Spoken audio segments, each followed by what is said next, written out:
నమస్కారం. శుభదినం కార్యక్రమానికి స్వాగతం. ఈనాటి శుభదినం కార్యక్రమంలో భాగంగా మనతో పాటు ఉన్నారు విశ్వవిద్యాలయ అగ్రశ్రేణి తొలి మహిళా జ్యోతిష్య వాస్తుశాస్త్ర పట్టభద్ర పంచాంగకర్త జ్యోతిష్య మహోపాధ్యాయ జ్యోతిష్య శాస్త్రంలో PhD గోల్డ్ మెడలిస్ట్ కూడా అయినటువంటి డాక్టర్ ఈట్పుగంటి పద్మజారాణి గారు మనతో పాటు ఉన్నారు. మరి నేటి రాశిఫలాల వివరాలు వారి మాటల్లోనే అడిగి తెలుసుకుందాం. అమ్మ, మరి నేటి పంచాంగం వివరాలు తెలియజేస్తారా? నేటి పంచాంగం 26/12/2024 శ్రీ క్రోధినామ సంవత్సర దక్షిణాయనం మార్గశిర మాసం కృష్ణపక్షం గురువారం. సూర్యోదయం ఉదయం 6:44, సూర్య సమయం సాయంత్రం 5:50, తిథి ఏకాదశి రాత్రి తెల్లవారుజామున 12:43, నక్షత్రం స్వాతి సాయంత్రం 6:09 వరకు, యోగాలు సుకర్మ రాత్రి 10:24 వరకు, కరణం 11:40 వరకు, బాలవ రాత్రి తెల్లవారుజామున 12:43 వరకు, రాహుకాలం మధ్యాహ్నం 1:40 నుంచి 3:03 వరకు, గుళికకాలం ఉదయం 9:31 నుంచి 10:54 వరకు, యమగండం ఉదయం 6:44 నుంచి 8:07 వరకు, అభిజిత్ ముహూర్తం ఉదయం 11:55 నుంచి 12:39 వరకు, దుర్ముహూర్తం ఉదయం 10:26 నుంచి 11:10 వరకు, మరల మధ్యాహ్నం 2:52 నుంచి 3:37 వరకు, అమృతకాలం ఉదయం 8:20 నుంచి 10:07 వరకు, వర్జం రాత్రి తెల్లవారుజామున 12:18 నుంచి 2:03 వరకు. ఇది నేటి పంచాంగం. నేటి రాశి ఫలాలు. అమాయిక మొదటి రాశి అయినటువంటి మేషరాశి వారికి ఈరోజు రాశి ఫలితాలు ఏ విధంగా ఉన్నాయి?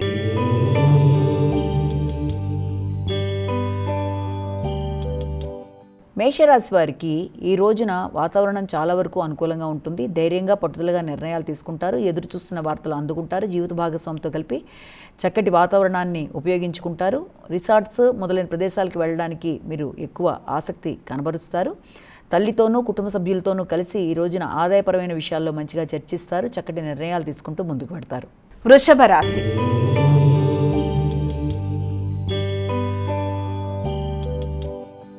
అమ్మాయిక వృషభ రాశి వారికి ఈరోజు రాశి ఫలాలు ఎలా ఉన్నాయి? వృషభ రాశి వాళ్ళకి ఈ రోజున ప్రయత్న కార్యాల్లో కష్టంతో కూడిన శ్రమ ఉన్నప్పటికీ కూడా అది మిశ్రమ ఫలితాలు ఇవ్వడానికి అవకాశం ఎక్కువ ఉంది. అంటే ఏదన్నా శత్రువుల మీద విజయం సాధించడానికి చేసే ప్రయత్నాల్లో కానీ, వృత్తిపరమైన విషయాల్లో కానీ ఎక్కువ శ్రమతో ఫలితాలు సాధించడానికి ఆస్కారం అనేది ఉంది. రోగనిరోధక శక్తిని పెంచుకుంటారు. వ్యక్తిగత విషయాల్లో ఎక్కువ శ్రద్ధ తీసుకుంటారు. మిత్రులతో సంప్రదించి కొన్ని నిర్ణయాలని ఆచరణలో పెట్టడానికి ఎలా పెడితే బాగుంటుందని దాని ప్రకారం ముందుకు పెడతారు. మిథున రాశి.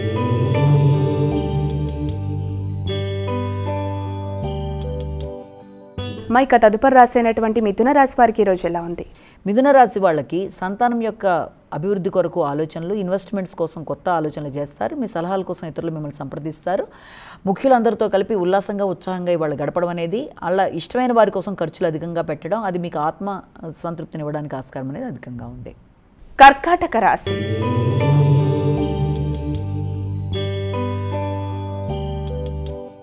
అమ్మాయిక కర్కాటక రాశి వారికి ఈరోజు ఎలా ఉంది?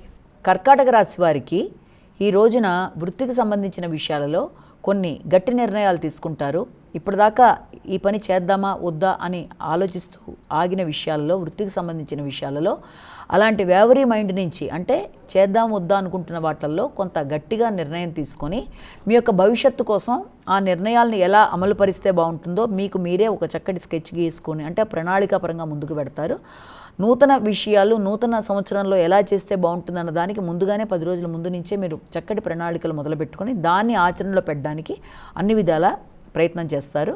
అలాగే ముఖ్యమైన వ్యక్తులతో సంప్రదించి నిర్ణయాలు తీసుకునేటప్పుడు వారి యొక్క సలహాలు సహాయాలు మీకు అన్ని విధాలు అనుకూలంగా ఉంటాయి. సింహరాశి.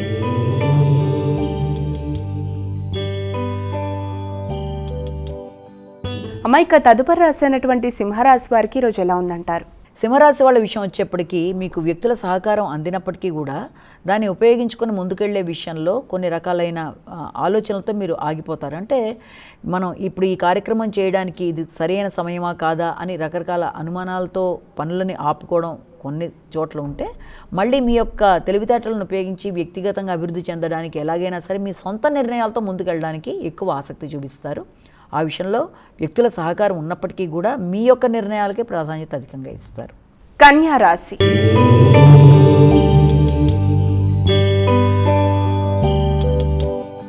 మైక కన్యా రాశి వారికి ఈరోజు రాశి ఫలితాలు ఏ విధంగా ఉన్నాయి? కన్యా రాశి వాళ్ళ విషయంలో మీరు ఆలోచిస్తున్న విషయాలలో కానీ, ఆర్థిక సంబంధమైన విషయాల్లో కానీ కొంత ఆలస్యాలు చోటు చేసుకోవడం వల్ల కొంత చికాకులకి లోనైనప్పటికీ కూడా మాటల వల్ల ఘర్షణ రాకుండా వీళ్ళంత జాగ్రత్త తీసుకుంటూ ముందుకు వెళ్ళాలి. అపార్థాలకు లోను కాకుండా నిర్ణయాలు తీసుకోవాలి. ఈ విషయంలో మీకు ముఖ్యమైన వ్యక్తుల సహకారం తోడ్పడుతుంది. కుటుంబ సభ్యుల సహకారంతో మంచి నిర్ణయాలు తీసుకోవడానికి అవకాశం అనేది అధికంగా ఉంది.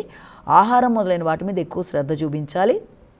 ఆలోచనలు, మాటలు మొదలైన వాటిని నియంత్రించుకుంటూ ముందుకు వెళ్ళినట్లయితే తప్పనిసరిగా విజయం చేకూరుతుంది. తులారాశి.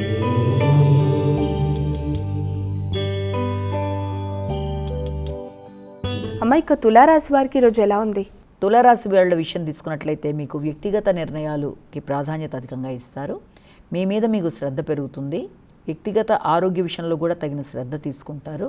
అలాగే సంఘంలో గుర్తింపు పొందిన వ్యక్తుల్ని కలవడం, వారితో పాటు కొన్ని ముఖ్యమైన విషయాలు చర్చించి నిర్ణయాలు తీసుకోవడం, ముఖ్యంగా దూర ప్రదేశాలకు వెళ్ళడానికి ప్రయత్నాలు చేయడం, దూర ప్రదేశాల నుంచి ఆహ్వానాలు అందుకోవడం, సాంఘిక సంబంధాలు, నూతన పరిచయాలు పెరిగే విధంగా మీ యొక్క ప్రణాళికలు చూస్తూ మీరు ముందుకు పెడతారు. వృశ్చిక రాశి.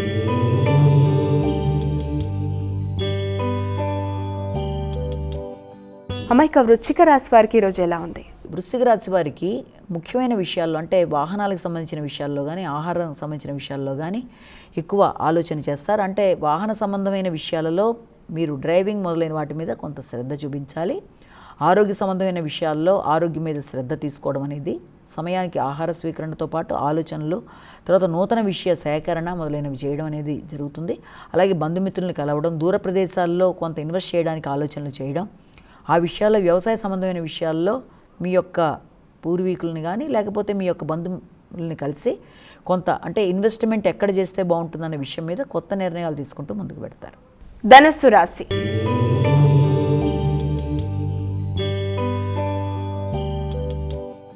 అమ్మాయిక తదుపరి రాశి అయినటువంటి ధనస్సు రాశి వారికి ఈరోజు ఎలా ఉంది?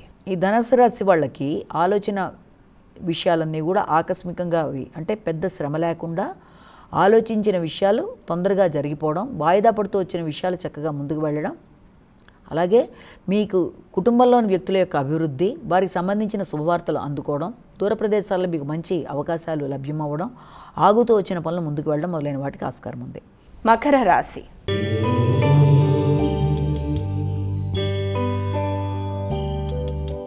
అమ్మాయిక మకర రాశి వారికి ఈరోజు రాశి ఫలితాలు ఏ విధంగా ఉన్నాయి? వీరు ఎటువంటి జాగ్రత్తలు పాటిస్తే మంచిదంటారు? మకర రాశి వాళ్ళు వృత్తికి సంబంధించి, కుటుంబానికి సంబంధించి, గృహ వాహన విషయాలలో ఎక్కువ శ్రద్ధ తీసుకుంటారు. అంటే ఏదన్నా స్థిరాస్తులకు సంబంధించిన విషయంలో భాగస్వామితో కలిపి ఒక చక్కటి నిర్ణయానికి వస్తారు. ఎక్కడైనా ఇన్వెస్ట్ చేయాలి అనుకున్న విషయాల్లో కూడా ముఖ్యంగా భాగస్వామి యొక్క నిర్ణయానికి అధిక ప్రాధాన్యత ఇస్తారు. నూతన ప్రయత్నాలు వృత్తి కొరకు చేస్తూ దానికి సంబంధించిన విషయాలలో కూడా ముఖ్యుల్ని సంప్రదించి కొత్త ప్రదేశానికి వెళ్ళడానికి ప్రయత్నాలు చేస్తారు. కుంభరాశి.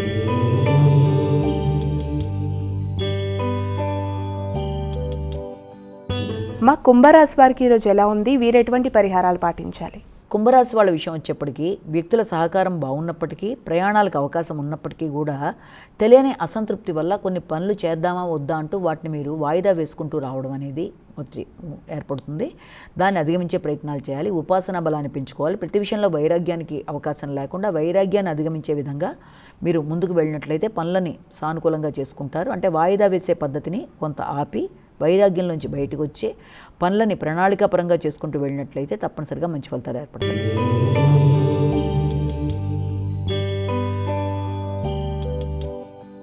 మీనరాశి.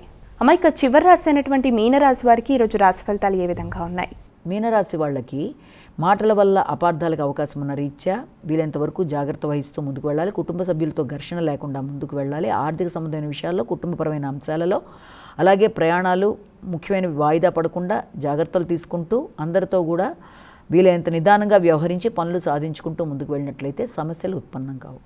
అమ్మాయిక ద్వాదశ రాశుల వారందరూ కూడా పాటించడానికి వీలుగా ఉన్నటువంటి పరిహారం ఏదైనా తెలియజేస్తారా? ద్వాదశ రాశుల వారికి పరిహారం. ఈ రోజున 12 రాశుల వారు తమ తమ వ్యక్తిగత దైవాన్ని ప్రార్థించుకుంటూ ఎలాగో రోజును ప్రారంభిస్తారు. అయినప్పటికీ కూడా ఇంకా మీకు అవకాశం ఉన్నట్లయితే తప్పనిసరిగా దత్తాత్రేయ శ్లోకాలు వినడం కానీ, దత్త మందిరాలు దర్శించడం కానీ మంచి ఫలితాలను ఇస్తాయి. దానికి కూడా అవకాశం లేనట్లయితే తప్పనిసరిగా శ్రీదత్త శరణమమ అనే శ్లోకాన్ని పఠించడం కానీ, అలాగే దత్తాత్రేయుడికి సంబంధించిన అష్టోత్తరాలు అలాంటివన్నా విన్నా కూడా విద్యాపరంగా, ఆర్థికపరంగా అన్ని విధాలుగా కూడా సంతృప్తి, మానసిక అశాంతిని అధిగమిస్తూ ముందుకు వెళ్ళడం, అలాగే దత్త మందిరాలకు కూడా వెళ్ళగలిగిన అవకాశం ఉంటే వెళ్ళినా అది కూడా మంచి ఫలితాలను ఇస్తుంది. ఇప్పుడుదా మనం చెప్పుకున్న రాశి ఫలితాలు కేవలం ఒక వ్యక్తిని ఉద్దేశించి చెప్పినవి కావు కనుక అందరికీ ఉద్దేశించి చెప్తున్నావు కనుక ప్రతివారు తమ తమ వ్యక్తిగత జాతకంతో కలిపి చూసుకుంటూ ముందుకు వెళ్ళాలి. మీ వ్యక్తిగత జాతకంలో నడుస్తున్న దశలు అంతర్దశలకు సంబంధించి నడుస్తున్న దశల్లో వాటికి సంబంధించిన పరిహారాలు మీరు ఆల్రెడీ పాటిస్తున్నప్పటికీ గోచారరీత్యా ఎదురవుతున్న చిన్న చిన్న సమస్యల గురించి పెద్దగా ఇబ్బంది పడక్కర్లేదు. కనుక వీలైనంత వరకు చిన్న చిన్న శ్లోకాలు, ఏదైనా దేవాలయ సందర్శనతో ఎదురవుతున్న సమస్యల్ని అధిగమిస్తూ ముందుకు వెళ్ళగలుగుతారు. నేటి విశిష్టత అమ్మాయిక నేటి విశిష్టతలో భాగంగా ప్రతిరోజు ఆ రోజు యొక్క విశిష్టతను చాలా చక్కగా వివరిస్తారు. మరి మనం ధనుర్మాసంలో ఉన్నాం కాబట్టి ధనుర్మాసం సందర్భంగా ప్రతిరోజు పాసురాల గురించి చెప్తూ ఉన్నారు. మరి ఈ రోజు ఏ పాసురం గురించి తెలియజేయబోతున్నారు? 11వ పాసురం యొక్క అర్థాన్ని తెలుసుకుందామని మనం ఇందులో చిన్న ప్రయత్నం చేస్తున్నాం. ఈ 11వ పాసురం అనేది మనకి కత్తుక్కరవై అంటూ ప్రారంభమవుతుంది. ఈ పాసురంలో మనకి ఏముంటుందంటే మరొక గోపికని చక్కగా ఈ ఆండాళ్ తల్లి మేల్కొల్పడం అనేది ఇందులో భాగంగా మనం చూస్తాము. అంటే భగవత్ ప్రాప్తికి కర్మ ప్రతిబంధకం కాదు, భగవానుడే భగవానుని శరీరం నాచే భగవాన్ని ప్రీతి కొరకు కర్మను చేయించున్నాడని భావించి ప్రపన్నుడు కర్మను ఆచరించాలి. అప్పుడే కర్మ కైంకర్యం రూపమవుతుంది. అది ఒకటైతే ఎవడు సమస్త విషయాలలో అభిమానం లేనివాడై, అంటే స్థితప్రజ్ఞుడు అంటే ఏంటో ఇక్కడ చెప్తున్నారు. ఏ విషయంలోనూ ప్రత్యేకమైన అభిమానం లేకుండా, ఆయా శుభాశుభముల విషయంలో ఒకవేళ పొందినా సంతోషపడకుండా, లేకపోతే ద్వేషింపబడకుండా, అంటే ఏం లేకుండా ఏం జరిగినా అలా ఉండిపోయే వాళ్ళని స్థితప్రజ్ఞుడిగా చెప్పడం జరుగుతుంది. మనం చేయ పనులు మనకు ఏ విధమైన దోషము అంటకుండా చేయుటే కర్మయోగం. అయితే యోగ కర్మాసు కౌశలం అన్నమాట కూడా అందుకే అంటారు. భగవత్ కైంకర్య నిష్ట అనేది మనకి 2 రకాలుగా చెప్తారు. భగవత్ కైంకర్య నిష్టే ఇప్పుడు చెప్తున్న గోపికకున్న ఐశ్వర్యంగా భావించినప్పుడు ఈ కైంకర్యం 2 రకాలుగా ఉంటుంది. మొదటి దాంట్లో ఏముంటుందంటే తనకు విహితమగు ధర్మాల్ని ఆచరించుచు వాని ఫలితములపై మనం ఎక్కువ ఆశ లేకుండా, అంటే నీ విధి నువ్వు నిర్వర్తిస్తూ దాని ఫలితాల మీద పెద్ద ఆశ లేకుండా దాన్ని భగవదారాధన రూపంలోనే భావించటం, అంటే భగవంతుడి యొక్క ఆరాధన రూపంలో మనకు లభించిందని భావించటం, దాని మీద తనకి ప్రత్యేకమైన ఆశ లేకుండా. అలాగే రెండో దాంట్లో తనకు విహితంగా కర్మలను కూడా విడిచిపెట్టేసి, తన దగ్గర కర్మలు తను చేయవలసిన వాటిని విడిచిపెట్టేసి సాక్షాత్ భగవత్ సాన్నిధ్యంలోనే ఉండి సేవలు చేయడం. అంటే ఈ 2 రకాలు కూడా మొదటిది భరతుని పద్ధతి అయితే రెండోది వచ్చేసి మనకి లక్ష్మణుడి పద్ధతి. ఇప్పుడు ఈ పాసురంలో గోపిక ఏ వంశం వారంటే వారు భరతుని కోవలోకి వస్తారు. భరతుని కోవలోకి అంటే ఏంటి? ఈ రెండిట్లో విహితమగు ధర్మాలను ఆచరించుచు వాని ఫలితములపై ఆశ లేక లభించినదంతా కూడా భగవదారాధన రూపంగా భావించడం అనే దాంట్లోకి వస్తుందన్నమాట. ఇందులో ఈ గోదా గోపిక ఈనాటి గోపికను ఎలా లేపుతుంది అంటే, ఆమెను ఎలా మేల్కొలుపుతుంది అంటే, లేగదూడలు గలవియు దూడల వలెనున్నవియు అగు పెక్కు ఆవుల మందల పాలు పితుకగలవారును, శత్రుబలం నశించినట్లు యుద్ధం చేయగలవారును, ఏ దోషము లేనివారును ఒక గోపాలవంశం మొలకెత్తిన ఓ స్వర్ణలత, పొట్టలోని పాము పడగవలే నున్న నితంబం గలదాన, వనమయూరి సంపన్నులారా రమ్ము, చుట్టములు చెలికెత్తలు అందరూ వచ్చారు, నీలమేఘశ్యాముడకు శ్రీకృష్ణుని నామములు పాడుతున్నారు, అయినా నీ ఉలకవు పలకవు దేనికోసం ఇంతగా నిద్రిస్తున్నావు చెప్పు అంటుంది ఆవిడ. అంటే కృష్ణుని వేణుగానంచే కృష్ణ స్పర్శచే బలిసి సమృద్ధిగా పాలు ఇస్తున్న ఆవులట ఇవే. ఈ గోవులే సంసార బంధం వదిలిన ముక్త పురుషులు, వారి వయస్సు ఎప్పుడు 25 సంవత్సరాలే ఉంటుందిట. దీంట్లో ఏంటంటే ఒక రహస్యం, 25వది జీవతత్వం, 24 అనేవి ప్రకృతి తత్వాలు. ముక్తుడగుటకు జీవుని స్వస్వరూపము ఆవిర్భవించుట ముక్తుడవడము అంటే. సీతాదేవి అరణ్యంలో అనసూయాదేవితో తన కథ చెప్తూ ఆవిడ ఏమంటుందంటే, తనకు 18 ఏళ్ళని, తన భర్త శ్రీరామచంద్రుడికి 20 ఏళ్ళని చెప్తుంది ఆవిడ. అంటే శ్రీరాముడు రావణ వధకై పరిపూర్ణ మానవుడిగా అవతరించాడని ఒక అంతరార్థంగా దీంట్లో మనం భావించవచ్చు. కాబట్టి ఇందులో చాలా సంప్రదాయ రహస్యాలు అనేవి ఉన్నాయి, ఈ పాసురంలో దాగి ఉన్నాయి. ఇవన్నీ ఆశ్చర్యకరము, ఆనందకరము. ఈ పాసురంలో మేల్కొల్బడుతున్న అళ్వారు ఎవరంటే శ్రీ తిరుమంగై అళ్వార్లు. వీరు మ్లేచ్ఛ వంశమున అవతరించారు. వీరి పేరు నీలుడు. నీలుడు అనే పేరు గల ఈ వ్యక్తి బలపరాక్రమలను చూచి చోళరాజు వీరికి సామంతనుగా చేసుకొని కొన్ని గ్రామాలు ఇవ్వడం జరిగింది. నీలుడు ఏం చేస్తారంటే తన పర్యటనలో భాగంగా కొలం దగ్గర కుముదవల్లి అనే ఆమెను చూసి, ఆమె అందాన్ని చూసి ఆమెను వరిస్తాడు. ఆమె 2 షరతులు పెడుతుంది ఆయనకి. మొదటిది ఏంటంటే ఆచార్య సంవత్సరాయణం చేయడం ఒకటి, రెండోది 1 సంవత్సర కాలం పాటు 1008 మందికి సమారాధన చేయమని 2 కండిషన్లు పెడుతుంది అనమాట ఆవిడ. 2 షరతులు 2 అంగీకరించి ఆమెను వివాహం చేసుకుంటాడు. అప్పటి నుంచి నీలుడు భాగవత తదీయారాధనమునకై తన రాజ్యమున వచ్చి రాబడంతా ఖర్చు పెడుతూ ఉంటాడు. చోళరాజుని కప్పం కట్టపోవడం వల్ల ఈయన మీద దండయాత్రలా చేసి నప్పుడు ఆయన్ని కూడా ఈయన ఓడిస్తాడు. ఓడించినందుకు ఈయన్ని పరకాలుడు అని కూడా అంటారు. అయినా పరకాలుడు ధర్మానికి కట్టుబడి ఆయన ఏం చేస్తాడంటే కప్పం చెల్లించడానికి ఏం చేస్తాడంటే తపస్సు చేస్తే భగవంతుడు ప్రత్యక్షమై ఇంకో నిధి, వేగావతి నది తీరాన ఒక నిధిని చూపిస్తాడనమాట. అతడు ఆ నిధిని తవ్వి రాజుకు కప్పం కట్టి తర్వాత రాజ్యాన్ని కూడా వదిలేసి అక్కడి నుంచి చోరవృత్తిలో దిగి ధనాన్ని సంపాదించి భాగవత్ కైంకర్య అంటే భగవంతుడి కోసం భాగవత కైంకర్యాలకి వాటి యొక్క సేవ కోసం ఉపయోగిస్తాడు ఆయన. తన వృత్తిలో భగవద్భక్తులకు హింసించకుండా దాచి ఆ ధనంతో శ్రీరంగంలో ప్రాకారాన్ని నిర్మించి మండపాదులు నిర్మిస్తాడు. శ్రీ నమ్మాళ్వారు రచించిన 4 తమిళ వేదాలకు 6 వేదాంగ దివ్య ప్రబంధాలను కూడా ఈయన రచించాడు. పరమాత్మ సొత్తును తమది అనుకుని దుర్వినియోగం చేయువారి నుండి దాన్ని తీసుకుని తిరిగి సాక్షాత్తు ఆ సొత్తు పరమాత్మకి అర్పించిన వారు దొంగలు కారు, ధన్యులు. అందుకే పరకాలునికి కలివేరి అనే పేరు కూడా వచ్చింది. కరివేరి వల్లనే పాశ్రమంలోని గోపాల వంశం వారు కూడా తమ సంపద అంతా భగవంతుడికి భగవత్ కైంకర్యానికే ఉపయోగించేవారు. అట్టి వంశమునకు చెందిన గోపికను ఈ రోజున మేల్కొల్పడం జరిగిందనమాట. అంటే ఈరోజు మనం చెప్పుకున్న అళ్వార్లు ఎవరంటే విశేషంగా నీలుడు, ఆయనే తిరుమంగై అళ్వార్లు అని చెప్పి ఆయన గురించి చెప్పుకున్నాం. అమ్మ, నేటి శుభదినం కార్యక్రమంలో భాగంగా ద్వాదశ రాశుల వారి రాశిఫలాలు తెలియజేస్తూనే వారు పాటించవలసిన జాగ్రత్తలు, పరిహారాలు, అలాగే నేటి విశిష్టతను కూడా చాలా చక్కగా వివరించారు. ధన్యవాదాలు. నమస్కారం. మరి వీక్షించారుగా, ఇది ఇవాల్టి శుభదినం కార్యక్రమం. రేపటి కార్యక్రమంలో మళ్ళీ కలుద్దాం. అంతవరకు సెలవు. నమస్కారం.